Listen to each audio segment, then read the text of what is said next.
The best, the bit that set it all going, and we'd been doing bits and pieces for it called these Nothing at the beginning. Yeah. And by the time it came Son of Nothing and the Return of the Son of Nothing, it had a name, so we couldn't change it, but we were getting keen on it by that point. But It had a name. What was its name? Nothing. Oh, see, that And then Son That of was the Nothing. name. And then Son of Nothing, and then the Return of the Son. Return. But when Return of the Sun. Return of the Sun and Nothing. Yeah. Yeah. But when it started actually taking shape was when Rick played the piano Well, through a Leslie in number 3 at Abbey Road. and that's quite a story because we said, let's try and get the piano going through a Leslie. And of course, all the engineers and EMI said, not possible, can't do it. We'll build something so we can do it. I mean, they had the boffins upstairs and actually built this box. So And those it boxes worked. you get with Hammonds these days, with Leslies, Yeah. you plug, they didn't exist. Yeah. They didn't. They No, plugged no. directly to a Leslie, to Hammond. So how did it? So how did it start? So when they set it all up, I went, oh, let's see what it's like. Ding, ding. And everyone said, yeah. And that And note started feeding back. Just was right on the edge of feeding back. So when it went ping, went on far too long. Rick And then I started doodled playing, around. and then he Boom, thought boom, boom. that one note really pinged. I must try it again. One note, It really does. Hang on, let me try again. Now I thought, what's this note sound like here? Bong. And that's how it started. And the result of what was known as Nothing, and later Return of Son of Nothing, would be the single piece that made up the whole of the second side of the original Medal album. That's Echoes. And Steve, we have that very track. Well, this is very interesting because the original album was ultimately recorded on 16-track, and that 16-track can't be used at the moment because it's in a very, very poor state because of the way it was stored. However, when I went to Abbey Road, I made what I think is a more fascinating discovery. In conversation with John Leckie, he told me that the original multitracks were in fact on 8-track. Those tapes still exist. So what we have here is the original 8-track recordings, and in some cases they are the original sections of Nothing and ultimately Son of Nothing. But it reveals a very interesting insight into the way they developed both as musicians and as record producers, because there are some sections that are sonically very, very beautiful, but don't yet form the finished song. Now, the first section that I discovered that I think is very interesting on the track Echoes is Rick Wright's piano sound. Now, this was developed almost by accident. So let's hear the story from David Gilmour first of all. That started out with just mucking about. We weren't intending for that to happen. And Rick was playing the piano, and we thought we'd try it through a Leslie, and we just had, I think it was a Shaw mic or something above the piano, and that was going to a Leslie. And the Leslie was in the same room, and Rick was just playing it and plonking away. And every time you hit that note, whatever it is, C sharp or something, it was on the verge of feeding back, so it sort of really pinged longer, and he sort of got fascinated by the sound of this one note pinging and kept going back to it.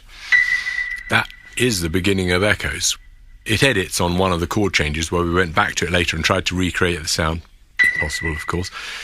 You do everything exactly the same. You put the same mic above the same piano in the same part of the room with the same Leslie, and you try to get it exactly. You know, the same frequency just refuses to resonate the same way. And so we did do it. Added the rest of the piano part later, but it was very hard. And at the time, I could really hear the edit, and it really was offensive. You know, you could hear the difference between the first bit and where the edit went to the second bit. But now I don't really notice. So as David mentions, there's a resonant sound in the room. Now, this is actually on 2 tracks. One track is the dry piano, and the other track is the Leslie affected piano. But because the 2 things were in the same room, there's the moment of feedback is what's creating this sound.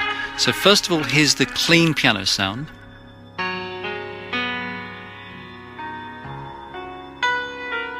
Just on its own, the sound of the piano through the Leslie.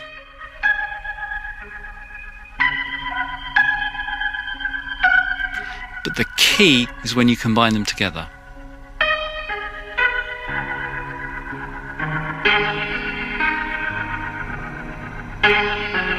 And is that the sound that makes the final track? It is indeed. This little section was then edited onto the front of what became the rest of the tape. But it's the two sounds together and that strange room resonance that creates an absolutely incredibly iconic sound.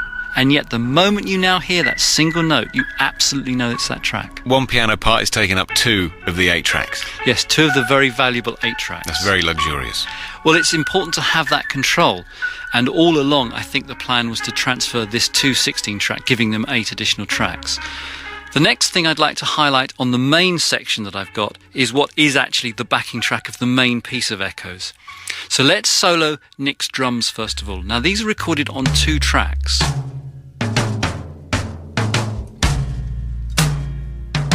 They're quite dry, aren't they? They're just as recorded. They're as recorded, and this fabulous drum sound, which became part of Nick's trademark drum sound, was recorded using multiple microphones. So unlike the previous 4-track that we played earlier, the bass is now on a separate track. So we have drums on stereo, 2 tracks, and bass on 1, that's 3. We also know we have the 2 pianos, and here's some other things.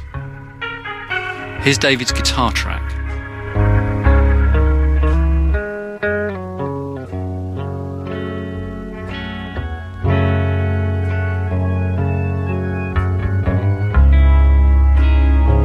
There's also an additional guitar and an additional organ. That creates the full 8 tracks all used up.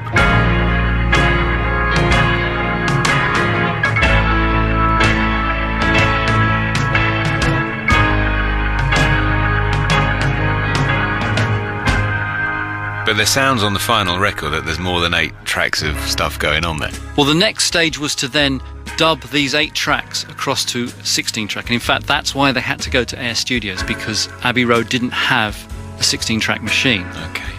But prior to going to Abbey Road, and this is confirmed by my conversation with John Leckie and also looking at John Leckie's original session notes, they tried out some vocals. Now, this is very interesting. These are on a separate reel of tape. So this is a backing track mix, i.e. those 8 tracks mixed down to just a stereo pair, leaving 6 empty tracks for some vocal experimentation. And this is most exciting because I don't think this has ever been played before. This is vocals through the Leslie. They were absolutely obsessed with the sound of Leslie at this point, and they put their vocals through it. 2 planets meeting face to face, one to the other cried, how sweet if endlessly we ride.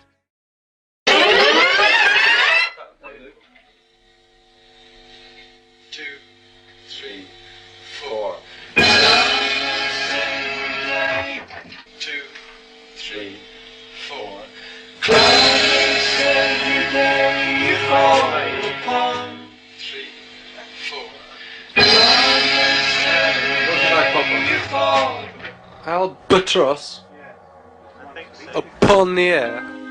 Overhead the albatross hangs motionless upon the air, and deep beneath the rolling waves in labyrinths of coral caves, the echo of a distant time comes willowing across the sand, and everything is green and submarine.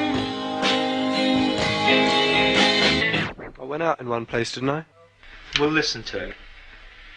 We'll just check it out. I think the good times are passing by. They're carrying on, and they will continue to carry on, I suspect. I don't think rock and roll's dead, no.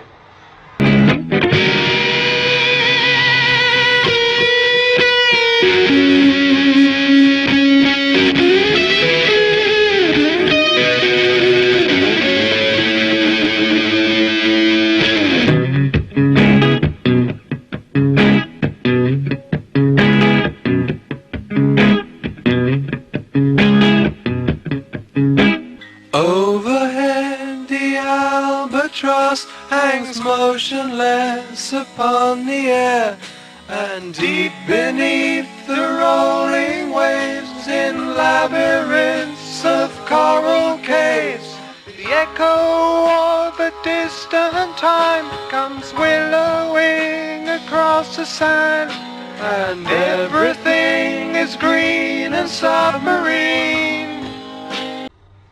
I think we're ever so progressive. We evolve ever such a lot between every record. We have a very recognisable... Right, anyone who listens to us will know it's the FLOYD.